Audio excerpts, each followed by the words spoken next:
Jagadamba stills presents सरोकार।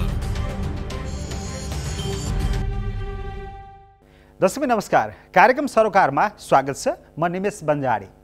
जापानको टोकियोमा 32औं ग्रीष्मकालीन ओलम्पिक चलिरहेको छ। अपेक्षित रूपमै नेपालको प्रदर्शन कमजोर छ। नेपालमा अहिले खेलाडीको प्रदर्शनप्रति भन्दा पनि नेपाली खेलकुद क्षेत्रमा भइरहेको राजनीतिकरणबारे चर्चा चुलिएको छ। राजनीतिक पहुँचकै कारण सम्बन्धित खेलसँग साइनो नै नभएकाहरू जापान पुगेका छन्। तर एक धावक भने अन्तिम समयमा टोकियो जान नपाएको पीडामा छटपटाउँदैछन्। विडम्बना, राजनीति गर्नेहरूले खेलकुद क्षेत्रलाई स्वार्थपूर्तिको माध्यम र दलीयकरण गर्दा यहाँ खेलाडीको अवस्था दयनीय बनेको छ। राजनीति गर्नेहरू मालामाल बनेका छन्। पञ्चायत कालमा दरबारको छत्र छायामा चलेको यो क्षेत्र बहुदल हुँदै गणतन्त्रसम्म आइपुग्दा पनि राजनीतिक हस्तक्षेपबाट मुक्त हुन सकेन। व्यवस्था र व्यक्ति बदलिए, तर खेल क्षेत्रमाथिको राजनीतिक लुछाचुडी भने उस्तै रहिरह्यो। खेलमा किन राजनीतिक जालझेल कि खेल र राजनीति छुट्याउनै सम्भव छैन? आजको सरकार यही विषयमा केन्द्रित हुनेछ र छलफलका लागि आज हामीसँग हुनुहुन्छ राष्ट्रिय खेलकुद परिषदका उपाध्यक्ष शिव कोइराला र पूर्व भलिबल खेलाडी एवं पूर्व प्रहरी नायब महानिरीक्षक रमेश खरेल। शिवजी, मैले कुराकानीको सुरुवात चाहिँ ओलम्पिकै प्रसङ्गबाट गर्छु। अहिलेको जारी ओलम्पिकमा नेपालको प्रदर्शन चाहिँ कस्तो भइरहेछ? नेपालको अवलोकनको रूपमा मैले हेरेको छु। यसलाई प्रदर्शन भन्दा पनि हामीले यसमा सबैभन्दा ठुलो उपलब्धि गर्ने भनेको आफ्नो राष्ट्रिय रेकर्ड ब्रेक गर्ने हो। कसैले यो गेम सकिएपछि मलाई यस्तो लागेको थियो भनेर भन्ने गर्छ। मलाई आफ्नो अनुमान समयभन्दा अगाडि अभिव्यक्त गर्नु मन लाग्छ। खास गरी ओलम्पिक र यसको सहभागितालाई हेर्दा हामीले अनुभव सेयर गर्नका निमित्त, अनुभव लिनका निमित्त यो ओलम्पिक एउटा पाटो हो। तर हाम्रो राज्य अहिले जुन ठाउँमा छ त्यसलाई हेर्ने हो भने वाइल्ड कार्ड मार्फत यस्ता गेमहरूमा सहभागी भएर राज्यलाई आर्थिक भार दिलाउने कुरा चाहिँ मैले पोजिटिभ लिएको छैन। यसरी जानु नै ठिक होइन? होइन, यो मेरो अनुभवमा जनता जाने रहर लागेर कुनै केटाकेटीको बिहा गरिदिए जस्तो हो।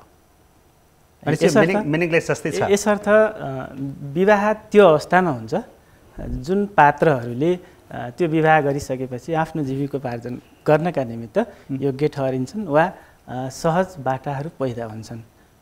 विवाह जनता जाने रहरले गर्नु हुँदैन।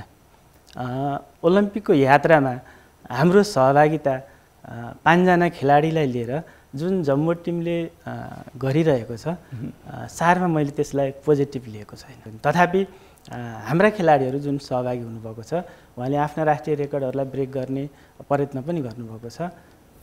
हामी इन्डोरमै, हाम्रै देशमै ट्रायल गरेर आफ्नो रेकर्डलाई ब्रेक गर्न सक्छौँ। हामीलाई टोकियो पुग्नु पर्दैन। रमेशजीसँग आउन चाहे म। अब तपाईँ त भलिबल र ह्यान्डबलको अन्तर्राष्ट्रिय खेलाडी पनि हो, पूर्व डिआइजी पनि हुनुहुन्छ। पूर्व डिआइजीलाई किन ल्यायो यो खेलको विषयमा कुरा गर्न भन्ने होला, त्यही भएर मैले तपाईँको पृष्ठभूमिको बारेमा जानकारी दिएको सुरुमै। रमेशजीले अहिलेकै ओलम्पिकको यो उपस्थिति छ नेपालको तर्फबाट, यसमै धेरै टिका टिप्पणी भएको छ। तपाईँको टिप्पणी के छ यसमा? अब खेलाडी एथलिट्सहरूले पार्टिसिपेट गर्नै पर्छ, अझ उनीहरूलाई मौका दिनुपर्छ, एक्सपोजर चाहिन्छ है। तर खेलाडीको नाममा जुन हिसाबले अहिले हाम्रो उपाध्यक्षज्यूले भन्नुभएको थियो जम्बो टिम गएको छ, त्यो चाहिँ असाध्यै आपत्तिजनक छ। आपत्तिजनक छ। यसै नामै तोकेर भन्नुपर्दा हाम्रो उहाँको नाम त मलाई थाहा भएन। हाम्रो चाहिँ कबड्डीका चाहिँ अध्यक्षज्यू वामदेवजीका श्रीमती हुनुहुन्छ होला उहाँ, होइन? उहाँ कबड्डीका अध्यक्ष मान्छे जुडोको चाहिँ म्यानेजर भएर जानुभएको छ। यो जस्तो दुर्भाग्य के हुन्छ जबकि म्याराथनको चाहिँ म्याराथन रनर चाहिँ त्योबाट वञ्चित भएको छ, पार्टिसिपेसनबाट वञ्चित भएको छ। 5 जना एथलिटको ठाउँमा कति 16, 17, 18 जना कति छन् जम्बो टिम छन्। यो चाहिँ दुर्भाग्य हो। यो अहिलेदेखि होइन, फेरि यो प्र्याक्टिस है। यो प्र्याक्टिस हिजोदेखि नै, अब हामी 46 सालपछिको कुरा गरौँ अथवा 46 साल अगाडिको पनि कुरा गर्न सकिन्छ। किनभने मैले त 46 साल अगाडि पनि म इन्टरनेसनल खेलाडी, 46 सालपछि पनि इन्टरनेसनल खेलाडी, त्यो मैले कम्पेयर गर्न सक्छु। यो चाहिँ असाध्यै दुर्भाग्य, आपत्तिजनक र चाहिँ के त भन्दाखेरि चाहिँ खेलाडीहरूमाथिको खेलवाड हो। भनेको यो पहिलेदेखि नै यस्तो जम्बो टोलीको जात्रा हुन्थ्यो ओलम्पिकमा? हुन्थ्यो। म त पञ्चायत कालमा पनि हुन्थ्यो। पञ्चायतमा पनि हुन्थ्यो। पञ्चायतमा चाहिँ कस्तो मान्छे हुन्थ्यो भने सम्बन्धित मान्छे हुन्थ्यो है। पञ्चायतका कुराहरू केही अब नराम्रा पनि पक्षहरू पनि छन्, तर यो पार्टिसिपेसनमा चाहिँ पहिलाका इन्टरनेसनल खेलाडीहरू है, पहिलाका चाहिँ त्यसो सम्बन्धित खेलको चाहिँ म्यानेजर भएर जान्थ्यो है, र चाहिँ अहिले चाहिँ कबड्डीको चाहिँ अध्यक्षज्यू जुडोमा चाहिँ कहिले पनि जाँदैन थियो। त्यस्तो पात्रहरू त अरू पनि हुनुहुन्छ, अरू पनि कुरा गर्छु म एकछिनपछि। शिवजी, तपाईँ पनि त जाने नाममा पर्नु भएको थियो अफिसियलको सूचीमा? मैले म अहिलेको ओलम्पिक गेम्समा पार्टिसिपेट हुँदा मेरा खेलाडीहरूलाई र मेरो राज्यलाई कति बेनिफिट हुन्छ, म नहुँदा कति लस हुन्छ भन्ने प्लस माइनस गर्ने जिम्मेवारी मेरो हो। यसर्थ म आफू उपस्थित नहुँदा राज्यलाई लस हुने वा उपस्थित हुँदा बेनिफिट हुने देखिनँ। त्यसैले न्यूनतम म एकजना अफिसियलले यो गेममा पार्टिसिपेट नभइरहँदा 5 जना खेलाडीहरूले थप प्रोत्साहन भत्ता पाउन् वा थप उनीहरूलाई चाहिँ अरू टेवा पुगोस्, राज्यलाई जुन भार थोपरिँदैछ हामी मार्फत थोपरिएको भार खेलाडी मार्फत थोपरियोस्, त्यो पोजिटिभ हुन्छ भन्ने मेरो एनालाइसिस हो। अघि रमेश सरले भने जस्तै मैले अघि पनि भने नि इन्जोयको लागि अथवा चाहिँ जनता जानको लागि बेहुलो बनाउने भने जस्तै हामीले बनावटी खेलाडी बनाएर लिएर हिँड्ने प्रचलन हाबी भयो। गोपी पार्कीको कुरा थियो, उनको विविध कारणले चाहिँ ओलम्पिक कमिटीले उनको नाम दर्ज गर्न सकेन, थुप्रै कमजोरीहरू रहे, जनता त जानै पर्यो, कसलाई लिएर जाने भनेर अर्को नयाँ खेलाडीको नाम टिपाइयो। एकजना अन्तिममा आएर कोभिड भयो भने एकजनालाई, अनि उनको ठाउँमा भोलिपल्टै अर्को एकजना मान्छे बनाएर लग्यो। यो चलनको अन्त्य हुनुपर्छ। तर उनकै कोभिड रिपोर्ट पनि अघिल्लो दिन पोजिटिभ, अर्को दिन नेगेटिभ के आयो भन्ने पनि आयो हैन? म यसमा धेरै जान चाहन्न, मैले हिन्स मात्रै गरेँ। ओलम्पिक खेल्ने कुरा 1 इयर अगाडि फलाना मान्छे खेल्ने भनेर ग्यारेन्टी हुनुपर्छ, त्यसले उसको आफ्नो सबै तयारी गर्नुपर्छ, त्यसले आफ्नो कोच को हुँदैछ भन्ने बुझ्नुपर्छ र कोचले मेरो खेलाडीलाई कसरी ट्रिट गर्ने भन्ने सोचेको हुनुपर्छ।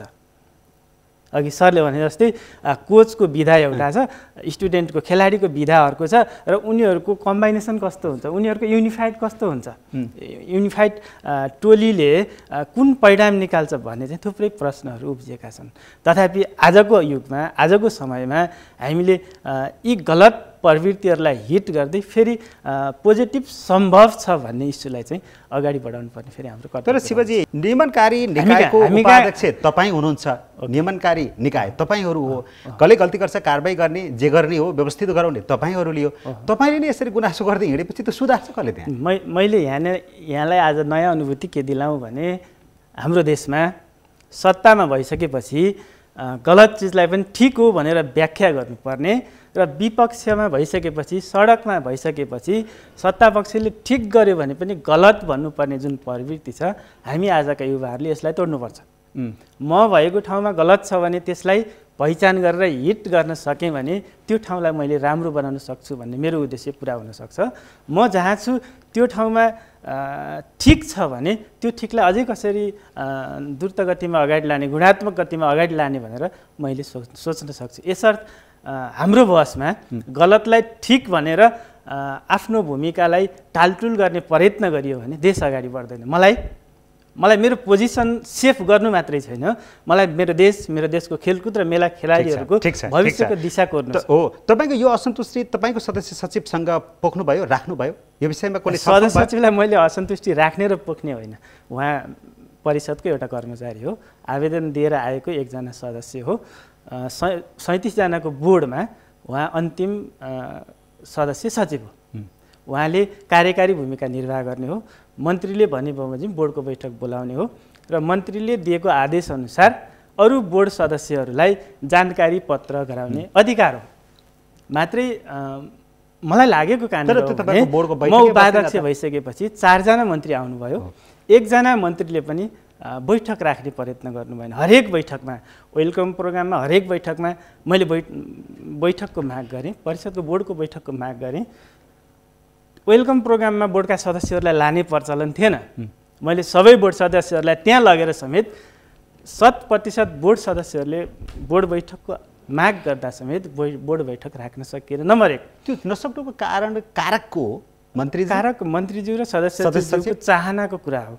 बोर्ड बैठक बस्यो भने मान्य जगत विश्वकर्माज्यूले ठुलो मेहनत पश्चात ल्याएको जुन ऐन छ, हामी सबैको सहयोगमा त्यो ऐन कार्यान्वयनमा जान्छ। बोर्ड बैठक बसेपछि ऐन कार्यान्वयनमा गयो भने सदस्य सचिवका सबै अधिकारहरू कटौती हुन्छन्। अहिलेका बोर्ड सदस्यहरू खास गरी रमेश सरले पनि वाच गर्नुभएको होला, हिजोका बोर्ड सदस्यहरू किसान महासङ्घबाट, विद्यार्थी युवा सङ्घबाट आउने जे चलन थियो, अहिलेका बोर्ड सदस्यहरू टोटल खेलकुद क्षेत्रका मान्छेहरू बोर्डमा आएका छन्। त्यो हाम्रा निमित्त पोजिटिभ कुरा हो। ती बोर्ड सदस्यहरूले सबैले अधिकार पाउने हो भने सदस्य सचिवको अधिकार कटौती हुन्छ, मन्त्रीको अधिकार कटौती हुन्छ। उनीहरू जान्ने र बुझ्ने हुन्छन्, यसर्थ बोर्ड सदस्यहरूलाई कुनै अधिकार दिनु हुँदैन। खेलाडीहरूले त्यहाँभित्रका व्यथितिहरू एक्सपोज गरेर थाहा पाउनु हुँदैन। अधिकारका निमित्त खेलाडीहरू लड्ने अवसर सिर्जना हुनसक्छ, यसर्थ बोर्ड बस्न हुँदैन भन्ने हिजोका मन्त्री र सदस्य सचिवहरूको नियत रह्यो। अहिलेका सदस्य सचिवको नियत पनि त्यही हो। त्यस नियतका अहिलेका सदस्य सचिवको नियत पनि त्यस्तै। मैले अहिलेसम्म व्याख्या गरेको सब्जेक्ट नै यहीँनिर सेन्ट्रलाइज हो। त्यसकारण हामी ओलम्पिकमा जानुभन्दा अगाडि एउटा बोर्ड बैठक अनिवार्य थियो। मन्त्रालयको सचिवज्यू अटैचीको रूपमा जानुभएको छ, उहाँलाई कसले निर्देशन गर्ने हो? सदस्य सचिवज्यू सेभ द मिसन भएर जानुभएको छ, उहाँलाई कसले निर्देशन र तय गर्ने हो? ओलम्पिक कमिटी अहिले मान्य जीवनराम श्रेष्ठ पोलिटिकल्ली एउटा सिनियर लिडर हुनुहुन्छ, त्यसर्थ उहाँलाई मानिदिन सजिलो भएको छ। ओलम्पिक कमिटी भनेको राष्ट्रिय खेलकुद परिषदमा दर्ता भएको एउटा सङ्घ हो। जीवनरामजीको ठाउँमा अर्को कुनै क्याडर त्यहाँको अध्यक्ष हुन्थ्यो भने अनि ओलम्पिक कमिटीले निर्देशन गरे मुताबिक राष्ट्रिय खेलकुद परिषद चल्ने हो? होइन। यी थुप्रै कन्ट्राडिक्सनहरू छन्। यी कन्ट्राडिक्सनहरूलाई सही ट्र्याकमा ल्याउने नेतृत्व गर्नका निमित्त मेरो असहभागी। रमेशजी, यो खेल क्षेत्रमाथि राजनीतिक प्रभावको कुरा गर्दा इतिहासदेखि नै हेर्दा पञ्चायतकालमा दरबारको प्रभाव या दरबारको पकड त्यो क्षेत्रमा, पछि बहुदल आएपछि लोकतन्त्र गणतान्त्रिक व्यवस्थासम्म आउँदाको हविगत त तपाईँले देख्नु भएको छ होइन? दल अझ राजनीतिकरण भन्दा पनि दलीयकरण के विभिन्न सङ्घहरू प्यारालाल गठन गरेको छ। भएका पहिलाका अस्तित्वको सङ्घहरूमा पनि आफ्नो दबदबा बढाएको छ। त्यहाँ त कहिले त ताला लाउने, झडप हुने, दुनियाँ दिवाना हुन्छ कब्जा गर्नका लागि। यो पृष्ठभूमिमा सदस्य सचिवलाई जोडेर हेरौँ। सदस्य सचिवको भूमिकाको बारेमा पनि भर्खर शिवजीले धेरै कुरा राख्नुभयो, कस्तो हुन्छ भूमिका भन्ने विषयमा। सदस्य सचिव पनि पहिला कस्तो भयो भने जो सरकार आउँछ त्यसको फेभरको सदस्य सचिव हुन्थ्यो, फेरिन्थ्यो। सदस्य सचिवले लगभग पुरै कार्यकाल खान पाएको त थोरै भयो, 3-4 जना मात्रै हुनुभयो। त्यही पनि कोही त मुद्दा लडेर सर्वोच्चबाट जितेर बल्ल त्यहाँ टिक्ने अवस्था आयो। तर अहिले पछिल्लो पटक अघि उहाँले उल्लेख गरेको ऐन आयो, जो नयाँ ऐन आएको छ, त्यसले चाहिँ अलिक क्राइटेरिया फरक त ल्याइदिएको छ। अलि स्वतन्त्र मान्छेहरूलाई लान त खोजेको छ, तर घुमाइ फिराइ दलहरूले आफ्नै मान्छेलाई लगेर राख्छन् भन्ने कुरा त देखिसक्यो। यो राजनीतिक रमिता खेल क्षेत्रमाथिको पहिलाभन्दा अझ बढ्यो कि केही सुध्रियो कि के भयो त? अब मैले अघि भने म पञ्चायतकालमा पनि इन्टरनेसनल खेलाडी, पञ्चायतपछि पनि नेपाल प्रहरीमा जोइन गरेपछि पनि म इन्टरनेसनल खेलाडी है। मैले दुइटै हेरेको छु है। पञ्चायतकालमा रिटायर्ड भएर पनि यत्रो समय बस्नुभयो, मैले अब्जर्भ गरिरहेको छु है। मैले अब्जर्भ गरिरहेको छु। म इन्टरनेसनल दुईवटा खेलाडी, त्यहाँभित्र छिर्न मलाई मन लाग्दैन। भनेपछि कस्तो पल्युटेड होला भन्ने कुरा आफै बुझिहाल्नुहोस् है। एउटा पाटो यो होइन, स्पोर्ट्स काउन्सिलभित्र छिर्न मन लाग्दैन। बाध्य भएर छिर्नु पऱ्यो भने मात्र म छिर्छु, न त छिर्दिनँ। त्यो पाटो पछि डिस्कस गरौँला। अब अहिले नै गरौँ किन? होइन, पञ्चायतकालको कुरा गरौँ। ओके। पञ्चायतकालमा के थियो भन्दाखेरि एउटा शरदचन्द्र शाह एउटा पात्र हुनुहुन्थ्यो। उहाँले डेफिनेटली दरबारलाई रिजाएर त्यहाँ आउनु भएको थियो है। यो 100% हो है। तर उहाँको के थियो भन्दाखेरि पर्फर्मेन्स राम्रो थियो, डेलिभरी राम्रो थियो र खेलाडीहरूलाई एउटा डिसिप्लिनमा ल्याउने, डिसिप्लिन खेलाडी थियो। म एउटा खेलाडी थिएँ, असाध्यै डिसिप्लिन थियो। उहाँले मिसयुज पनि गर्नुभयो, अब्युज पनि गर्नुभयो। तत्कालीन युवराजहरू बाहिर विदेशबाट आउँदाखेरि एयरपोर्टदेखि त्रिपुरेश्वरसम्म चाहिँ अप गरेपछि यसरी बस्नुपर्ने पनि बनाउनु भयो खेलाडीहरूलाई है। त्यो हामीलाई अब्युज गरेर दरबारलाई रिजाउनु भयो। त्यो पाटो बेग्लै थियो। तर उहाँको पर्फर्मेन्सलाई चाहिँ मैले स्याल्युट गर्नुपर्छ। त्यो बेलामा बनेका इन्फ्रास्ट्रक्चरहरू त्यो पनि मेन्टेन गर्न सकेन। त्यो बेला त थोरै लिमिटेड बजेट थियो शिव सर, अहिले त धेरै छ नि कम्पेरिटिभली। त्यो अनुसार पनि केही पनि डेभलप हुन सक्ने एउटा पाटो यो। अब त्यसपछि प्रजातन्त्र आयो। प्रजातन्त्र आएपछि देशमा त आमूल परिवर्तन हुन्छ, सबै सेक्टरमा परिवर्तन हुन्छ भन्ने कुराहरू। तर एउटा कुरा हामीले के बिर्सिनुहुन्न भने मुहान सफा भएपछि अरू सब सेक्टरहरू पनि सफा हुन्छ। यहाँ त के हो भने मुहानै यस्तो पल्युटेड भइदियो, यस्तो पोइजनस मुहान भइदियो कि त्यो टप मान्छेको एक्जिक्युटिभ हेड नै कस्तो भइदियो कि उहाँले कहिले पनि सुधार्नै चाहनु भएन। जो मान्छे उहाँको नजिकको छ, जस टिका लगाइदिने प्रचलनहरू व्याप्त भयो। कार्यकर्ता भर्ना गर्ने भयो, काङ्ग्रेसले पनि त्यही गर्यो, कम्युनिस्टले पनि त्यही गर्यो। पार्टीको कार्यकर्ता मात्रै होइन सर, पार्टीभित्र पनि आफ्नो प्यानलको कार्यकर्ता। आफ्नो प्यानलको त्यति मात्र हो त। म त पुलिसमा 29 वर्ष परेपछि सर क्रिमिनल ब्याकग्राउन्ड भएका मान्छेहरूको पनि त्यहाँ हावी भयो। र त्यसले के गर्छ भन्दाखेरि त्यो बिचारा खेलाडीहरू जसले चाहिँ आफ्नो पसिना चुहाएर मेहनत गरेर के त एउटा कुनै एक्सपोजर पाऊँ राष्ट्रको लागि के गरौँ भन्नेहरूको चाहिँ भविष्य सुनिश्चित भएन उनीहरू के भयो एक्सप्लोइटेड भयो कम्प्लिटली हिजो पनि नभएको होइन तर खेलाडीहरूलाई के थियो भन्दाखेरि हामीलाई खेलौँ जस्तो के त्यो environment Shiv sir conducive environment थियो हामी खेल्नुपर्छ भन्ने थियो है तर त्यो बेला पनि व्यथिति नभएको होइन जस्तै म यहाँहरूलाई सुनाउँछु त्यो बेलाका व्यथितिहरू है मैले भने त्यसपछि के भयो 46 सालपछि प्रजातन्त्र आयो साफ गेम खेल्न म उता के अरे श्रीलङ्का गइयो भलिबलको साफ गेम खेल्न त्यहाँ जाँदाखेरि हाम्रो कस्तो म्यानेजमेन्ट भन्दाखेरि खेलाडीहरूको त्यो स्पोर्ट्स कुनै उ छ नि गियरहरू नै छैन है एउटा म्याचमा त शिव सर हामीले यहाँ पछाडि चकले मेरो नम्बर 11 मेरो जर्सी चकले 11 लेखेर पनि खेल्नु पर्यो है खेलाडीहरूलाई म एउटा नेपाल प्रहरीको एउटा जिम्मेवार सदस्य भएको हिसाबले चेन्नाईमा 1100 आइसीको बाहिर सडकमा 1100 आइसी खेलाडी भलिबल खेलाडीहरू कतिको एपिटाइट हुन्छ कस्तो हुन्छ यहाँहरूलाई थाहा छ 1100 को बाहिर सडकमा खुवाउनु पर्यो लन्च त्यस्तो अस्तव्यस्तता पनि थियो त्यो अव्यवस्थापनको पाटो एकातिर भयो तर त्यसलाई सुधार्छौँ भनेर राजनीति क्षेत्रबाट ओहिरो लागेकाहरूले झन् बिगारेको स्थिति भयो कि भएन 100% अहिले जुन अवस्था छ अहिले त हामी कहाँ पुग्नुपर्ने शिवजी पनि राजनीतिक क्षेत्रबाट आएको मान्छे हो हैन यस्तो पनि राजनीति गरेर आएको मान्छे हो माओवादी लडाकु हो वा यहाँलाई त म के इन्करेज गर्छु भने तपाईले त पिसफुल्ली त्यहाँ हतियार लिएर होइन है फेरि तपाईले हतियार लिएर आउनु भएको हतियार लिएर पिसफुल्ली त्यहाँ भिड्नुपर्छ पिसफुल्ली त्यहाँका विकृति विसङ्गतिहरूलाई गर्नुपर्छ बोर्डको बैठक हुन नभनेपछि कस्तो होला त बा भन्ने क्याडरले खेलकुद बिगार्यो बा भन्ने प्रवृत्तिले शरदचन्द्र शाहको पालामा पनि बा भन्ने प्रवृत्तिले दरबारमा बुझाउने प्रवृत्तिले बिगार्यो अहिले पनि बालुवाटारमा गएर पुरस्कार थाप्ने प्रवृत्तिले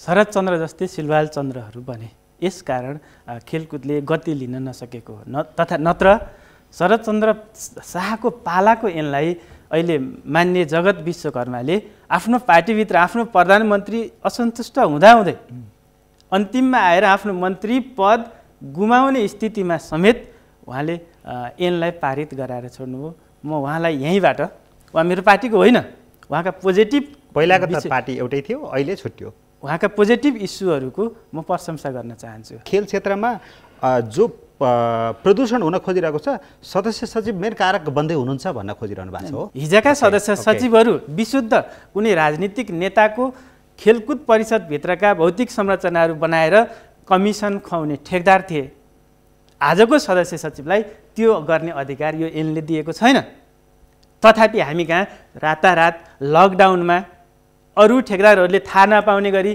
टेन्डर भइरहेका छन् अनि यो अवस्थामा उपाध्यक्षको नाताले शिव कोइराला चुप रहन सक्छ सक्दैन तपाईँ विवाद मिलाउने निकायमा हुनुहुन्छ विभिन्न खेल सङ्घहरूमा देखिएका विवाद हैन तपाईँ तेक्वान्दो सङ्घबाट यहाँ प्रतिनिधित्व गर्नुभएको छ तेक्वान्दो सङ्घ युनियनको अध्यक्ष हैन तपाईँ राष्ट्रिय ताइक्वान्दो सङ्घको अध्यक्ष हो त्यो प्यारलल कमिटी गठन गर्नुभयो भइरहेको एउटा सङ्घमा तपाईँले अर्को प्यारलल कमिटी गठन गर्नुभयो 12 वर्ष भयो ठिक छ त्यो विवाद जारी छ त्यो विवाद मिलाउने ठाउँमा तपाईँ त्यहाँ पुग्नु भएको छ त्यो विवाद मिलाउनु पर्दैन पर्छ कहिले मिलाउनुहुन्छ विवाद मिलाउने सन्दर्भमा मान्य जगत विश्वकर्माज्यू मन्त्री हुँदा मेरो नेतृत्वमा मन्त्रालयको खेलकुद हेर्ने सहसचिव राष्ट्रिय खेलकुद परिषदको सङ्घ संस्था हेर्ने संयोजक र 4 जना बोर्ड सदस्य सहित एउटा विवाद समाधान समिति गठन गरियो त्यसलाई 35 दिने म्याद दिइयो 35 दिनभित्र यो शरदचन्द्र शाहको पालादेखिका विवादहरू समाधान गर्न सम्भव थिएन तथापि हामीले लगभग 10 वटा सङ्घका विवादहरू समाधान गर्ने अन्तिम ठाउँमा पुगेका थियौँ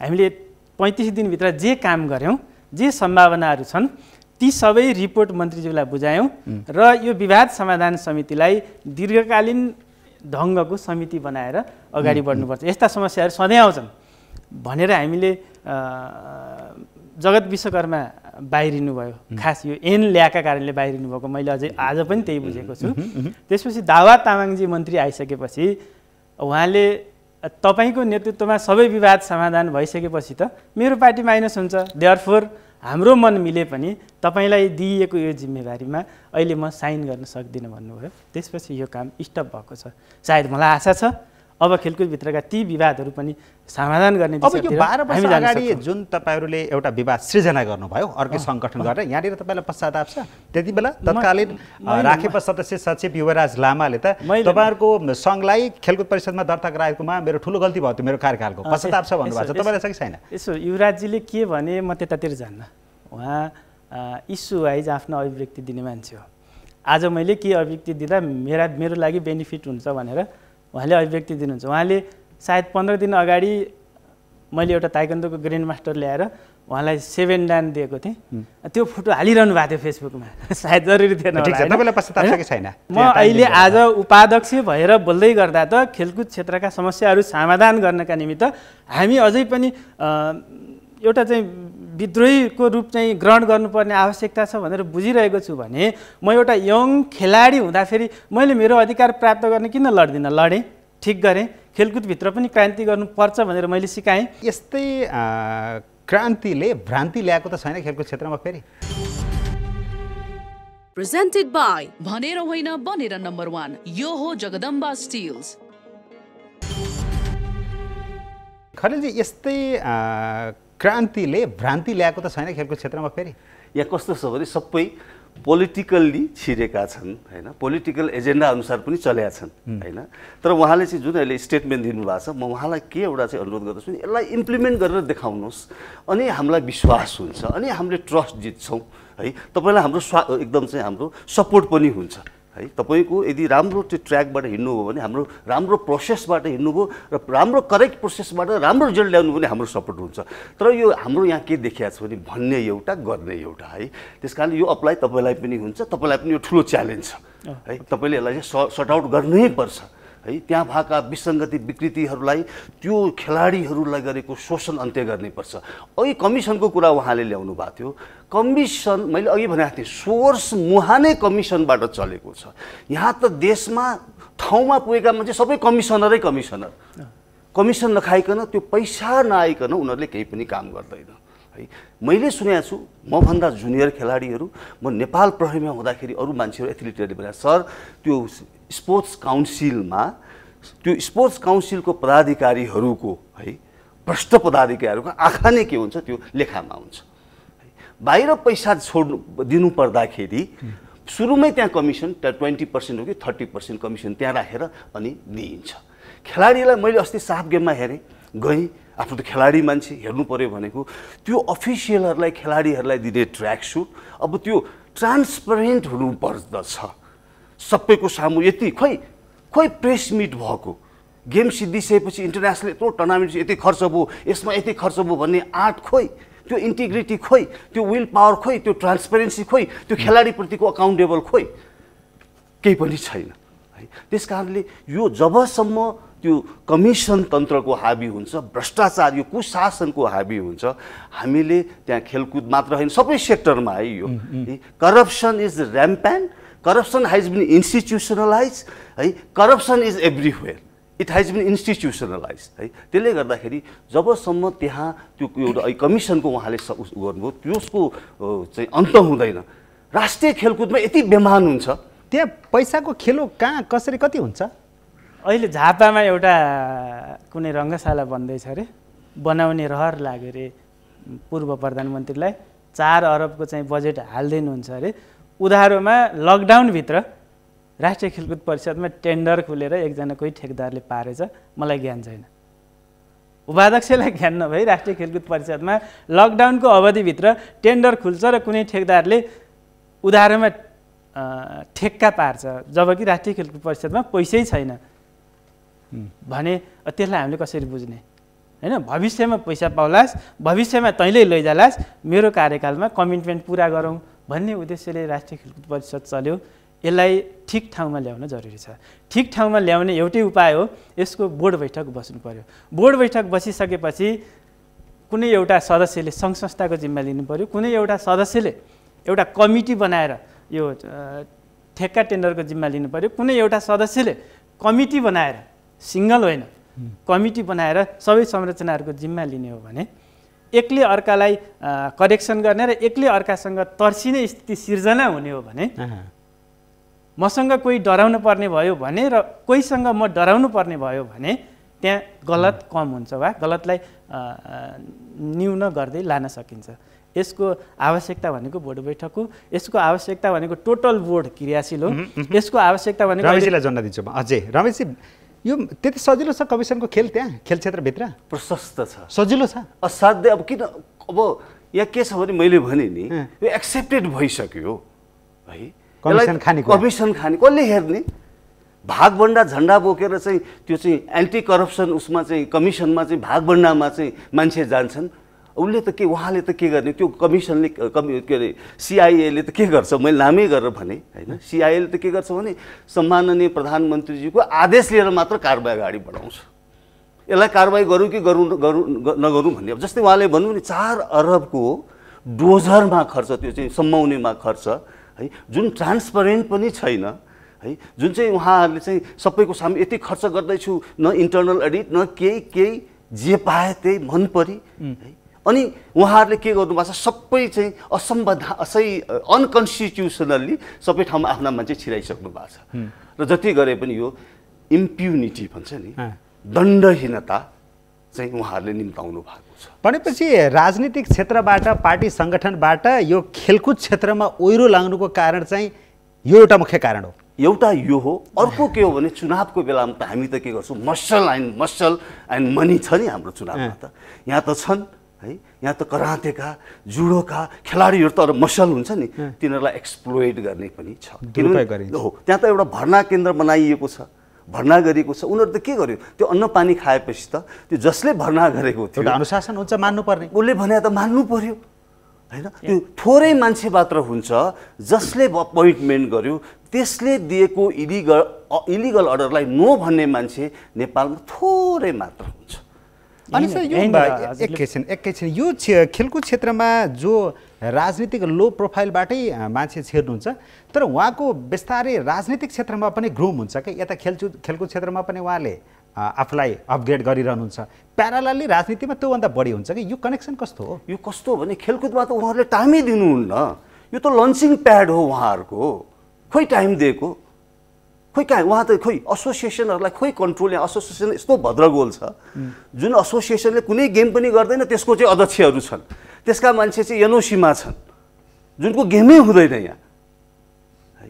भद्रगोल एसोसिएसनको आफ्नै पार्टी। राष्ट्रिय अन्तर्राष्ट्रिय नेटवर्कको मिसयुज पनि बेसरी हुन्छ, भयङ्कर हुन्छ।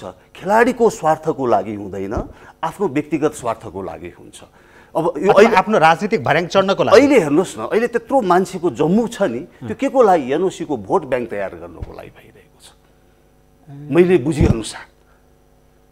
त्यहाँ त हुनु पर्यो अननेसेसरी खेलाडीहरूको ठाउँमा, दुनियाँको ठाउँमा। अब त्यो भोट ब्याङ्क जसरी पोलिटिसियनहरूले गर्छन्। अहिले उहाँले भन्नुभयो नि, एउटा शिवजीले एउटा राम्रो कुरा के भन्नुभयो भने आफ्नै पार्टीकोले पनि गलत गर्यो भने गलत भयो भन्न सक्ने युवाहरूको अहिले आवश्यकता छ, आफ्नो विवेक प्रयोग गर्ने युवाहरूको आवश्यकता छ। तर त्यहाँ त्यो छैन है।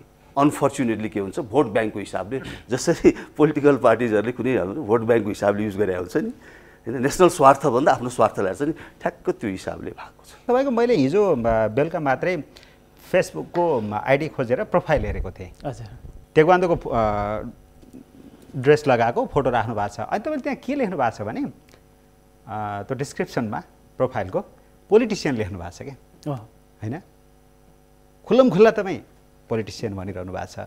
तर खेल क्षेत्रमा आएर यसरी सुधार्न लागिरहेको छु पनि भनिरहनु भएको छ। मेरो सिधै प्रश्न, तपाईँ राजनीतितिर नगरे त किन?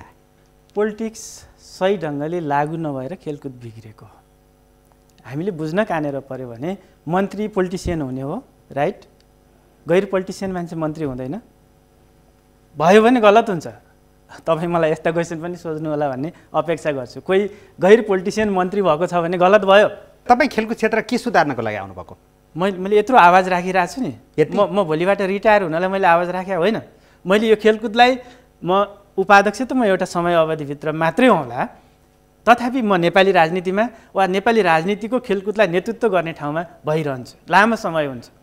मैले यो खेलकुदलाई खेलकुद परिषदभित्र नरहँदा समेत यसलाई सही ट्र्याकमा ल्याउने जिम्मेवारीबाट म कहिले पनि बाहिर हुन्न। ओके, तपाईँ सुधार्न आउनु भएको छ, यहाँ खेल क्षेत्रमा देखिएका विकृति सुधार्न आउनु भएको छ। अघि मात्रै तपाईँले आफै पनि यसलाई कोड गरिसक्नु भएको छ। धावक गोपीचन्द्र पार्कीले दिलो जाँ दिएर अभ्यासमै 6 देखि 8 महिना बिताए, अन्तिममा आएर उनको नाम चाहिँ परेन भनेर यहाँनिर गलत कहाँनिर भयो भने मेरो सदस्य सचिव, म उपाध्यक्ष हो, मलाई सोधेको छैन। मेरो सदस्य सचिव, मेरो ओलम्पिकको अध्यक्ष र मेरो एथलेटिक्सको अध्यक्ष 3 जनाले साइन गरेर गोपीको ठाउँमा अर्को मान्छे पठाउनु भएको छ। त्यो उहाँहरूको कुन खालको जोइन्ट हो, त्यो कति दिनको चाहिँ साथीत्व हो, त्यो मैले बुझ्दिनँ, त्यो गलत भएको छ। अर्को चाहिँ गोपीलाई ओलम्पिक जाँदैछु भन्ने जुन लामो समयदेखि ज्ञान थियो, उनी जुन तयारीमा थिए, मेन्टल्ली उनी आज बिरामी छन्। गोपीको ठाउँमा जो खेल्न गयो, मैले उनको यात्रा सुखद रहोस्, उनले विजय प्राप्त गरून्, म यसो भन्न चाहन्छु मेरो एउटा क्याडरलाई। तथापि उनले अलि अगाडि त्यो बारेमा एक्सपोज भएको भए धेरै तयारी गर्थे होला, उनको धेरै तयारी हुन्थ्यो होला, त्यो गलत भएको छ। भनेको यहाँनिरको गलत के भयो? यसलाई मैले गोपीचन्द्र पार्की त्यहाँ खेल्न जान नपाउनुको कारण हाम्रो देशभित्रका सङ्घहरू कही विवाद हो, व्यक्तित्व पदाधिकारी बीचको टकरावको कारण हो, या उतैबाट उहाँहरूले भनेअनुसार नै यो कोटा नपरेको गैर जिम्मेवारपन हो? हाम्रो यो गैर जिम्मेवारपन हो, यो ओलम्पिकको गैर जिम्मेवारपन हो, राष्ट्रिय खेलकुद परिषदको गैर जिम्मेवारपन हो, र एथलेटिक्सको पनि त्यही गैर जिम्मेवारपन हो। यस्ता गल्तीहरूलाई नजरअन्दाज गर्ने हो भने यसलाई हामीले छोडिदिउँ भन्न सकिन्छ नि, तर भोलि पनि यी प्रवृत्तिहरू दोहोरिएर अब यसको कारबाहीको प्रक्रिया अगाडि बढ्छ, यसको बारेमा मेन छानबिन हुन्छ कि यसको बारेमा राष्ट्रिय खेलकुद परिषदको बोर्ड बैठकमा छलफल हुन्छ। कारबाही पनि होला, कसैले गल्ती गरेको रहेछ भने कारबाही त खेल परिषदले खासै गरेको देखिँदैन, कारबाही गर्न चाहिँ डराउँछ किन हो? मैले यहाँलाई यहीँनिर कहाँ के जोडौँ भने साफ गेममा ब्याडमिन्टनमा अनियमितता भयो, खेलाडीहरूले जुत्ता लाउन पाएनन्, खेलाडीहरूले जुत्ता लाउन पाएनन्, त्यो जुत्ताको बजेट सदस्य सचिवले साइन गरेर पैसा दिनुभयो, त्यसको एउटा अनुगमन समिति बन्यो, त्यो समितिले निज निज निज निज निज व्यक्तिहरूलाई कारबाही गर्न आवश्यकता छ, निजहरूले यति पैसा खाए भनेर तोकेर एउटा चाहिँ उहाँहरूले परिपत्र दिनुभयो, उहाँले आफ्नो चाहिँ होमवर्क गरेर राष्ट्रिय खेलकुद परिषदलाई दिनुभयो, मन्त्रालयलाई दिनुभयो। मन्त्रालयले त्यसलाई कारबाहीको प्रक्रियामा किन ल्याइनस् भन्दा त्यो फाइल त अख्तियारले तानेर लग्यो भन्छ। थाहा छैन मलाई अख्तियारले यस्ता फाइलहरू किन तान्छ र कोसित कसरी बार्गेनिङ गर्छ, मैले बुझेको छैन। तानेको हो या होइन त्यो पनि थाहा छैन मलाई, म त्यसको जवाफ दिन सक्ने ठाउँमा छैन, मलाई मन्त्रालयले दिएको जवाफ हो। ओके, हाम्रो मन्त्रालय यहाँसम्मको निरीह छ, एउटा खास कोही मान्छे कारबाही पर्ने भयो भने ती फाइलहरू पेन्डिङ हुने प्रचलन छ। पार्कीले तपाईँ यति महत्त्वपूर्ण पदमा भएको मान्छे यसरी सुधार्न खुलस्त रूपमा बोलिरहनु भएको छ, आफ्नै साथीहरूको विरुद्धमा पनि आशा गर्ने कि नै उनले केही हुन्छ मैले न्याय पाउँछु भनेर? उनीहरूले आशा गर्नुपर्छ, उनीहरूले साथ दिनुपर्छ, दुइटै कुरा हो। तर तपाईँहरूको राजनीतिक लडाइँ, यो जुङ्गाको लडाइँमा उहाँहरूले साथ दिन आउनुभयो त उहाँ सिधाइदिनुहुन्छ त एउटा पक्षले हो या अर्को पक्षले हो? म तपाईँलाई फेरि करेक्सन के गर्न चाहन्छु भने यो राजनीतिक लडाइँ होइन, यो प्रवृत्तिको लडाइँ हो। प्रवृत्तिको लडाइँ हो, तर तपाईँहरू राजनीतिबाट आएका व्यक्तिहरूको प्रवृत्ति हो यो। आज रमेश सिलवाल र जीवनराम श्रेष्ठको राजनीति मिल्छ? अहिले मिल्दैन, आजकल मिल्दैन। उहाँहरू ओलम्पिकमा हलगोरु भएर जानुभएको छ, हो सत्य हो, हलगोरु भएर जानुभएको छ, सत्य हो। एथलेटिक्सको अध्यक्ष नेपाली काङ्ग्रेसको सिनियर नेता हो, सत्य हो। यसर्थ यहाँ राजनीतिको मात्रै कुरा छैन, तपाईँ राजनीतिलाई मात्रै हेर्नुभयो भने त तपाईँले त्यो गलतलाई कहिले भेट्न सक्नुहुन्न। रमेशजी, यो खेलाडीहरूमा अन्तर्राष्ट्रिय प्रतियोगिताहरूमा भाग लिँदा यति धेरै त्रास हुने रहेछ कि त्यो तपाईँले भोग्नुभयो कि नै थाहा भएन। प्लेनको टिकट पनि पाइयो, तर विमानस्थलमा गएर प्लेनमा बसेर नउड्दासम्म ढुक्क हुँदैन, के हो भन्ने चाहिँ डर भइरहन्छ। अहिले थुतेर निकाल्छन् कि बाहिर, मलाई बाहिरै हटाइदिन्छन् कि जान दिन्नन् कि भन्ने।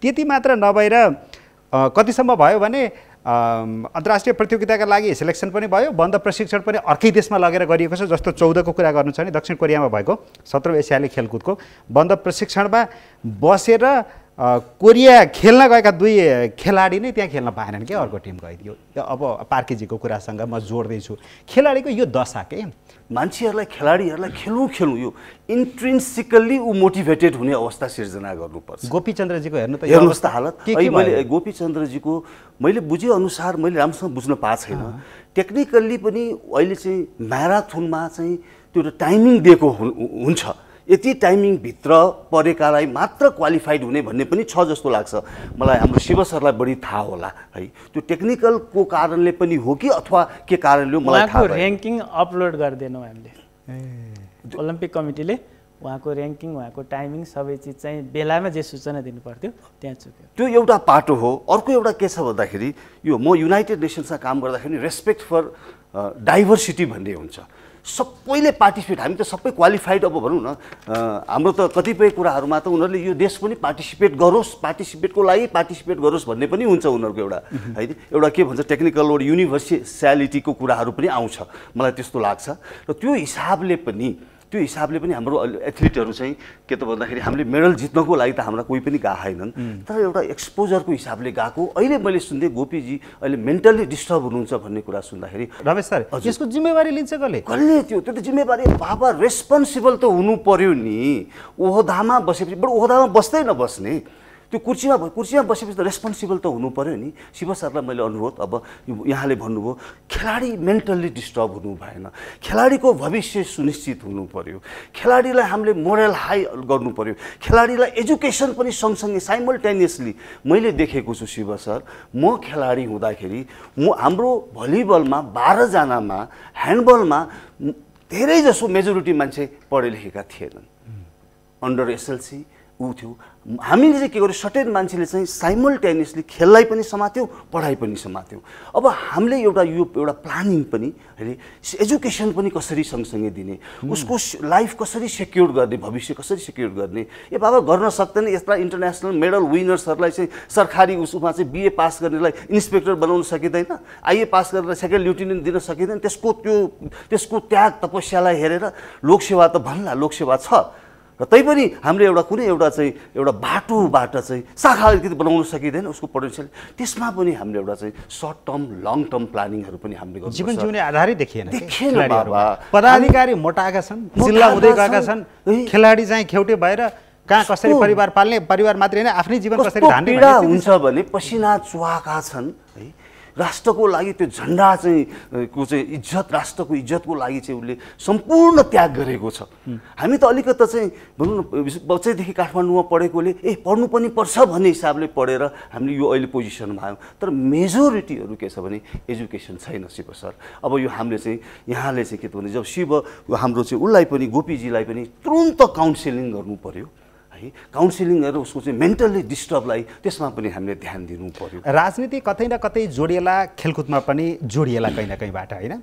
खेलकुदको नीति निर्माण गर्ने तहमा पनि राजनीतिक क्षेत्रका माथिल्लो तहका मान्छेहरू जोडिएला नि ठिक छ होइन, प्लानरको रूपमा कुनै राजनीतिक मान्छेहरूले काम गर्ला त्यो पनि ठिक छ। तर यत्र तत्र केन्द्रदेखि जिल्लासम्म वडासम्म राजनीतिक नेता कार्यकर्ता घुसाउने प्रवृत्तिलाई रोक्नु त पर्यो नि त। 100%। अहिले त के छ भन्दाखेरि खाने खेल क्षेत्र त खेलमै लाग्नु पर्यो नि। अहिलेको तत्कालिक खेलाडी हुनु पर्यो, पूर्व खेलाडी छ भने प्रशिक्षकको रूपमा हुनु पर्यो, अथवा टोटली भोलिन्टियरकै रूपमा खेल क्षेत्रमा लागेका मान्छे छन् भने तिनीहरू हुनु पर्यो। राजनीतिक कार्यकर्ता किन आउनु पर्यो? यहाँ त अहिले के छ भन्दाखेरि यो समग्र राष्ट्रमा पनि यो असारे बजेट हुन्छ नि है, त्यो तल्लो स्तरसँग गएको बजेट पनि बाँडीचुडी त्यो कागजा मिलाएर खाने प्रचलन छ।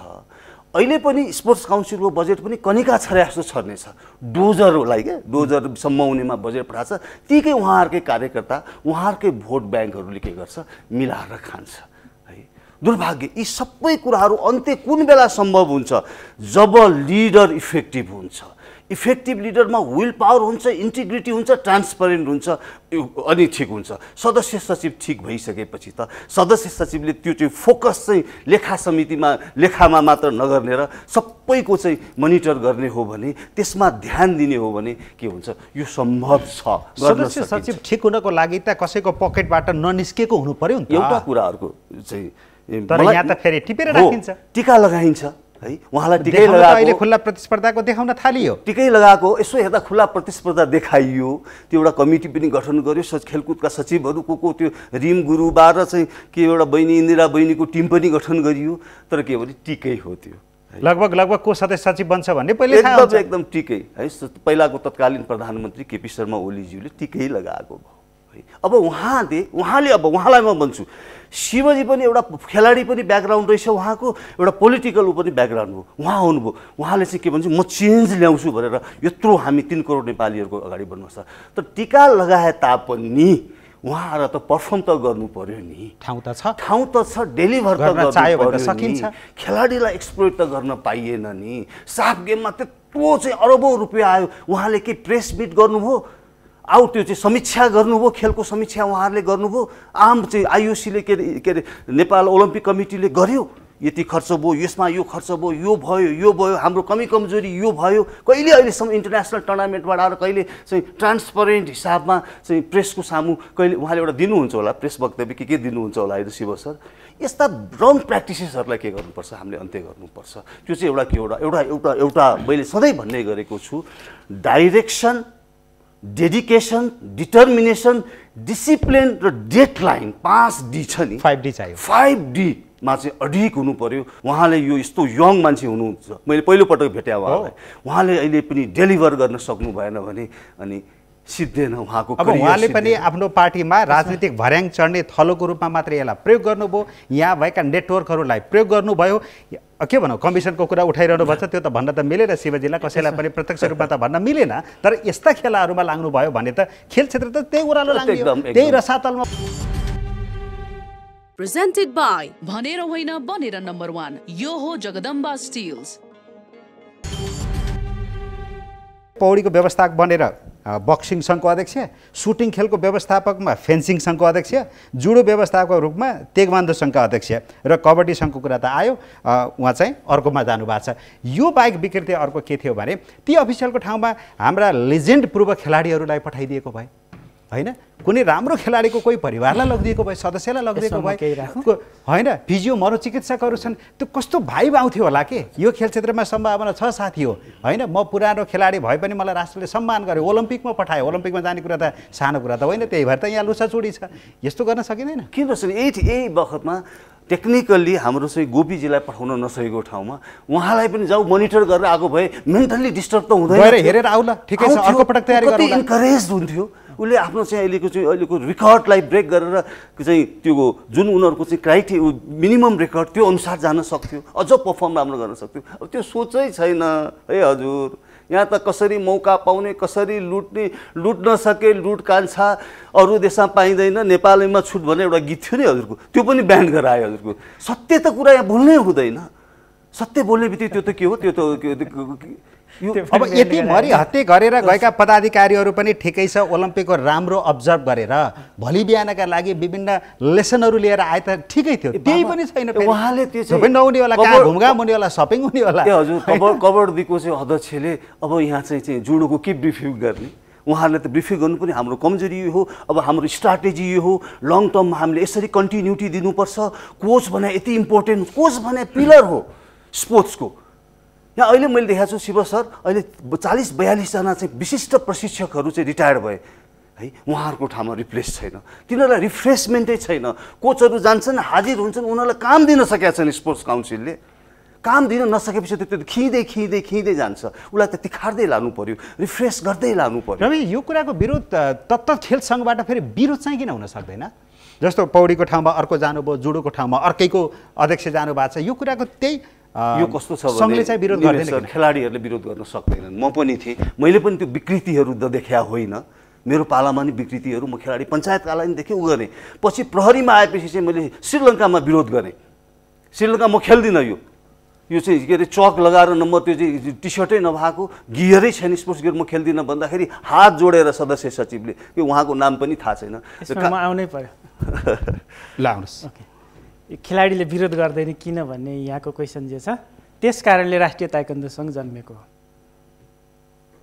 त्यस कारणले नेपाल ताइक्वान्दो सङ्घले तपाईँको सङ्घ इन्डियामा आफ्नो खेलाडी खेलाउँदै गर्दा नेपालका रेफ्रीहरूले आफ्नो खेलाडी खेल्ने बेलामा बाहिर जाने, आफ्नो जित्ने खेलाडीलाई हराउने, राम्रो कोचलाई सँगै नपठाउने, एउटा मास्टर कोर्स गर्न खेलाडीले 3 लाख खर्च गरेर कोरिया जानुपर्ने, यस्ता विकृतिहरू हटाउनका निमित्त शिव कोइरालाको नेतृत्वमा राष्ट्रिय ताइक्वान्दो सङ्घ नेपाल जन्मेको हो। र आज $100 तिरेर पाउने सर्टिफिकेट $6 तिरेर नेपाली खेलाडीहरूले पाउने सिचुएसन क्रिएट भएको छ। त्यसका निमित्त म आफैलाई थ्याङ्क यू भन्न चाहन्छु। फरक सङ्घहरू नबनाऊ, तिनै सङ्घलाई सुधारौँ, त्यहीको नेतृत्व परिवर्तन गरौँ भन्ने कुरा हो। अब यसैबाट जोडेर भन्छु मैले, अहिले हाम्रो कति सङ्घ छन् देशभरि, कति सङ्घ छन्? म 2-3टा कुरा डिउ भयो। एउटा चाहिँ हजुरले अघि जोडिरहनु भएको छ, सदस्य सचिव राजनीतिक कर्मी आयो यसकारण बिग्रियो भन्ने जे छ, मेरो बुझाइमा राजनीति नबुझेको मान्छे सदस्य सचिव भएर बिग्रिया हो। युवराज लामा सदस्य सचिव हुनुभयो, होटल खोलेर बस्नुभएको छ। थुप्रै सदस्य सचिवहरू भए, आज नेपाली खेलकुदमा को जोडिएको छ? यसर्थ सदस्य सचिव त्यस्तो मान्छे बन्नु पर्यो। तपाईँले राम्रो देखेका सदस्य सचिवको अर्को एङ्गल पनि हुन सक्ला, जसले निरन्तर रूपमा खेल क्षेत्रलाई भजाएर राजनीतिको भर्याङ चढिरहेको छ भन्ने आलोचना पनि उठ्ला। खैर व्यक्तिमा नजाउँ। अब अर्को थप छ, अर्को थप अघि साफ गेमको कुरा आयो, पत्रकार सम्मेलन समेत नभएको कुरा आयो। साफ गेममा म उपाध्यक्ष थिइनँ, एउटा प्रचार प्रसार समितिको संयोजक थिएँ। 15वटा समिति थिए, भत्ता नलिने, बैठक भत्ता नलिने एउटा मेरो मात्रै समिति हो। त्यसको आय व्यय इभन मेरो समितिले समेत कति खर्च गर्यो भन्ने कुरा अहिलेसम्म मैले ज्ञान प्राप्त गरेको छैन।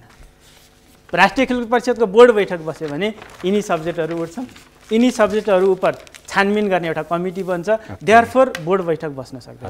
यस्ता सब्जेक्टहरूलाई हामीले करेक्सन गरेर जानुपर्छ। अघि तपाईँले सोध्न खोजेको क्वेसन, अहिले 185वटा सङ्घ छन्, यसलाई 185वटा यसलाई 2 डिजिटमा झार्ने प्रयत्न गरौँ।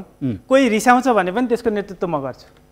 कोही सङ्घ खारेज गर्दा लिडरसिप डराउँछ, म माथि आक्रमण हुन्छ भन्छ भने त्यसको नेतृत्व म गर्छु र यसलाई 2 डिजिटमा झार्न सक्छु भन्ने म यहीँबाट भन्न चाहन्छु। नम्बर 1 भनेको लगभग कति सङ्ख्या हो त्यो भनेको? 2 डिजिट भनेको त 40 पनि हुन्छ, 50 पनि हुन्छ, 60 पनि हुन्छ, 49 पनि हुन्छ। 49 भन्दा तल हामी गर्न सक्छौँ। 35-40 अहिले सबैभन्दा धेरै सहभागिता हुने भनेको त 40 को हाराहारीमा खेल्छ। म आइहाल्छु। यसलाई हामीले टप 10 सङ्घहरू के हुन् यसलाई ग्रेडिङ गरौँ। सम्भावना भएका 10वटा खेलहरू के हुन्, ती 10वटा खेलमा मात्रै हाम्रा मान्छेहरू विदेश जाउन् के? अब बाँकी चिज चाइनाले नजित्ने गेममा प्राय पार्टिसिपेटै गर्दैन, उसले जित्ने ग्यारेन्टी भइसकेपछि मात्रै पार्टिसिपेट गर्छ। हामी नेपाललाई चाइनालाई भन्दा बढी इन्भल्भ हुन जरुरी देख्छौँ हामी। हस्, अब थोरै जोड्न चाहे एन्फाको विवाद। रमेशजी, यहाँ फेरि अर्को विवाद निस्किया छ उता अर्को कर्नरबाट, कसरी हेर्नु भएको छ?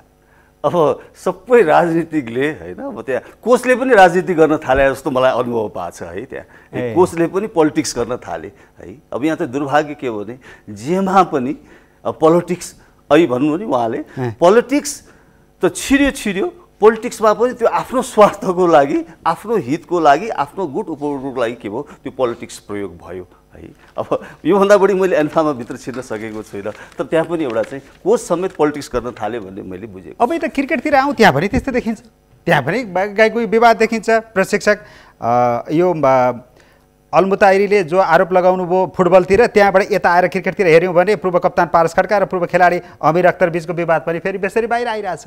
यस्ता विवादले खेल क्षेत्रलाई त अप्ठ्यारो पार्छ नै। एकदम यो दुर्भाग्य हो, यो दुर्भाग्य हो। मैले फेरि म एउटा इम्फेसिस के गर्छु भने जबसम्म त्यो माथिको सोर्स सङ्लिएपछि तल सङ्लिँदै जान्छ। अहिलेको कन्टेक्स्टमा तपाईँ लेखेर राख्नुहोस् निमेशजी है, लेखेर राख्नु होला। अहिलेको कन्टेक्स्टमा अब सम्माननीय प्रधानमन्त्री शेरबहादुर देउबाजी आउनु भएको छ। हिजो सम्माननीय पूर्व प्रधानमन्त्री शेरबहादुर देव के अरे केपी शर्मा ओलीजी हुनुहुन्थ्यो। पछि यही पात्रहरू घुम्दै फिर्दै आउने हो, सुध्रिनेवाला छैन। अझै पनि आश छैन, किनभने त्यो सोर्सै यस्तो पल्युटेड भइसक्यो कि सोर्स यस्तो नातावाद भागभण्डामा लागिसक्यो। हामीले अझै वर्षौँसम्म पनि नेपाली खेलकुद क्षेत्रमा यो राजनीतिकरण कहिलेसम्म, किन भनेर मात्रै प्रश्न गर्ने नियतिमा हुनेछौँ हामी। तपाईँले अब 10 वर्षपछि पनि यसरी नै डिबेट गर्ने हुने, न कि कुनै त्यो अन्तर्राष्ट्रिय प्रतियोगितामा गोल्ड मेडल आउनु पर्नेमा अर्को किन आयो भनेर छलफल हुनेवाला छैन। यही हो, लेखेर राख्नु होला। तर अब 3 करोड नेपालीले सोच्ने बेला चाहिँ भएको छ। यो बातसात पार्टी सार्टीको मतलब होइन। अब को चाहिँ व्यक्ति सक्षम छ, को चाहिँ इमान्दार छ, कुन चाहिँ सेक्टरमा को चाहिँ यो राष्ट्रको लागि, यो नेपाल आमाको लागि इमान्दार छ भने त्यस्तो मान्छेको चयन गरेर, जनता त जनार्दन हुन्।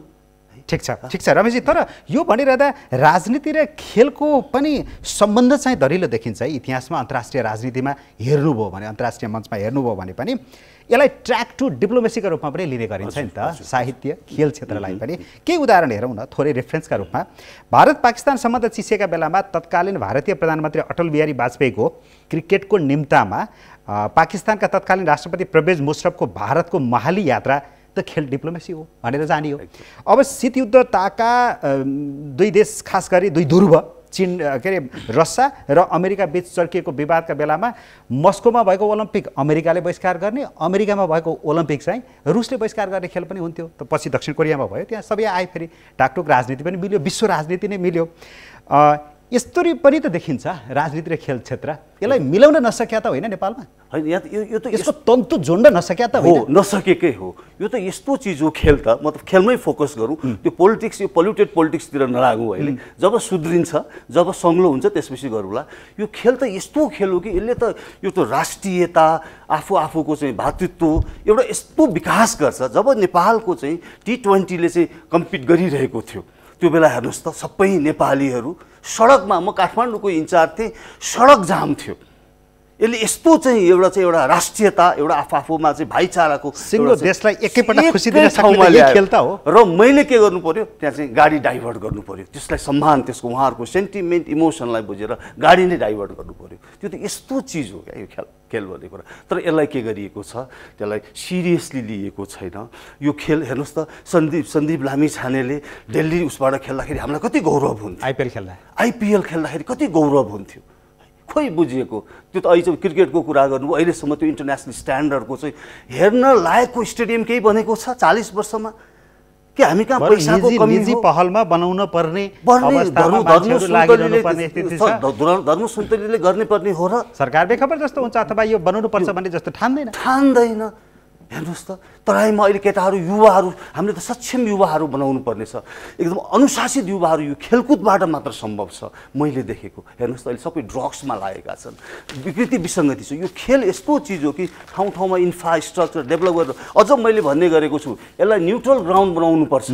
क्रिकेटको चट्ट यहाँ बसेर हिमाललाई हेरेर चाहिँ ब्याटिङ गर्ने, अथवा फुटबल खेल्ने, अथवा ब्याडमिन्टन खेल्ने, भलिबल खेल्ने एउटा हुन्छ नि, त्यो वातावरण हेर्नुहोस् त। पाकिस्तान र इन्डियाको टिम यहाँ ल्याएर खेलाउन सकिँदैन, त्यो डेजर्टमा खेलाइरहेको छ। खोइ त्यो भिजन राख्नेहरू त शिवजीहरू पनि हो।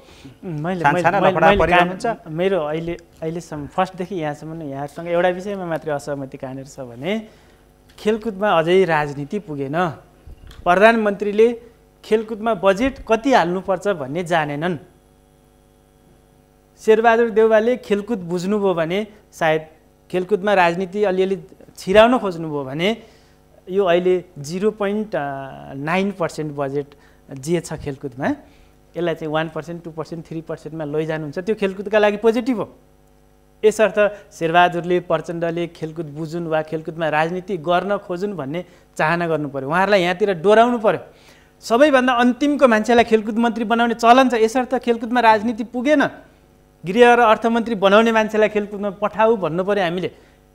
मैले यसो भन्दै गर्दा त्यो काहीँ न मन्त्रालय तहमा मात्रै कि तलका हरेक खेल सङ्घहरूका अध्यक्ष उपाध्यक्षदेखि सदस्यसम्म त्यही सिलसिलेबार आउने, त्यही सिलसिलेबार आउने। राजनीति पुगेन खेलकुदमा। मैले फेरि पनि यहाँ जोडेँ, मतलब पोलिटिक्सले खेलकुदलाई लिड गर्न सकेन वा यसको मर्मलाई बुझ्न सकेन वा यसको भविष्यलाई बुझ्न सकेन। दखल राख्ने मान्छे, राजनीतिमा पहुँच राख्ने मान्छे स्पोर्ट्समा आयो भने त्यसले बजेट डोर्याउन सक्ला। एउटा वेट भएको मान्छे खेलकुद मन्त्री भयो भने त्यसले खेलकुदमा बजेट अझै धेरै ल्याउन सक्ला वा अर्थ मन्त्रालयमा घचघचाइरहन सक्ला। त्यो ल्याएको बजेट त फेरि तल त सोत्तरै पारेर खाइदियो भने त सिद्धि हुन्छ। त्यहाँसम्मको कुरा गर्नुभयो होला तपाईले। टोटल्ली नेगेटिभ भयो भने त त्यो मृत्युप्रायता हुन्छ। अथवा तपाईको म यसरी फिट मार्न चाहन्छु शिवजी, राजनीति गरौँ खेलकुदमा, तर खेल क्षेत्रको विकासका लागि मात्रै गरौँ, आफ्नो राजनीतिक भविष्यका लागि होइन कि? मैले राजनीति गरौँ भन्दै गर्दा यहाँ सङ्गठन निर्माण गरौँ यसो भन्न खोजेको छैन। राजनीतिमा पहुँच राख्ने मान्छेहरू खेलकुदमा भयो भने खेलाडीहरूको स्तर उन्नति हुन्छ, खेलकुदले बजेट पाउँछ वा न्यूनतम खेलकुदले सरले अघि भने जस्तै हाम्रा हिमालहरूमा मैदान बनाउने समय कहिले हो, हाम्रा हिमालका काखमा विदेशी खेलाडीहरू आएर ट्रेनिङ गर्ने कहिले हो भन्ने हाम्रा जे क्वेसन छन् नि, यो खेलकुदले न्यूनतम 5% मात्रै कुनै वर्ष बजेट पाओस् त, एक वर्ष मात्रै गरिदियो, अर्को वर्ष फेरि 0.5 गरौँला, एक वर्ष यो देशको बजेट खेलकुदमा एउटा राम्रो ढङ्गले सेट गरौँ त। हिजो ऊर्जा मन्त्री भए जस्ता मान्छेहरू, हिजो अर्थमन्त्री भए जस्ता मान्छेहरू एकचोटि खेलकुदमा आएर केही नयाँ बनाइदिने प्रयत्न गरौँ त। खेलकुदमा पनि त सम्भावना हस्, छ नि। मैले रमेश खरेलजीबाट कार्यक्रमको बिट मार्न चाहेँ, तर यही टेकेर शिवजीले भने जस्तो खेलकुदमा अझै राजनीति पुगेन भनेर जो व्याख्या गर्नुभयो, के भन्नुहुन्छ? यो पोल्युटेड राजनीतिक चाहिँ छिर्नु भएन। अहिले जुन एउटा पोल्युटेड छ, यस्तो पोल्युटेड छ कि तपाईँ कल्पनै गर्न सक्नुहुन्न है। पोल्युटेड मान्छे के गर्छ चाहिँ प्रचण्ड बा, शेरबहादुर बा, ओली बा भनेर जान्छ। अलिकति राम्रो मान्छे त्यो आफ्नो सेल्फ स्टिमको लागि कहीँ पनि जाँदैन। त्यो मान्छेको हन्टै भएन, त्यो मान्छेको खोजी नै भएन। त्यो मान्छे के भयो? काँडा भयो। त्यो मान्छे के भयो? ब्यारियर भयो। त्यो मान्छे के भयो? त्यो चाहिँ अब्स्टिकल भयो है। त्यस्ता मान्छे प्रशस्ति छन् है। अब शिवजी तपाईँलाई चाहिँ यस्ता मान्छेहरू म प्रशस्ति, नन पोलिटिकल मान्छे है, प्रशस्ति दिन्छु जसले ड्रास्टिक चेन्जेस ल्याउन, आमूल परिवर्तन ल्याउन सक्छन्। त्यसका लागि पोलिटिकल क्याडर अथवा नेता पर्दैन, चाहिँदैन। प्रशस्त नाम दिन्छु। तिनीहरूलाई तपाईँहरूले चाहिँ लबिङ गरेर बनाउनुहोस् त। You will see the change, you will see the difference in sports. हुन्छ, यस्ता सब्जेक्टहरू एक्सपोज हुन्, म होप गर्छु। हस्, बसमा आइदिनु भयो, आफ्ना महत्त्वपूर्ण दुवैजनाले महत्त्वपूर्ण विचारहरू राखिदिनु भयो, यसको लागि धेरै धेरै धन्यवाद छ। धन्यवाद। Thank you.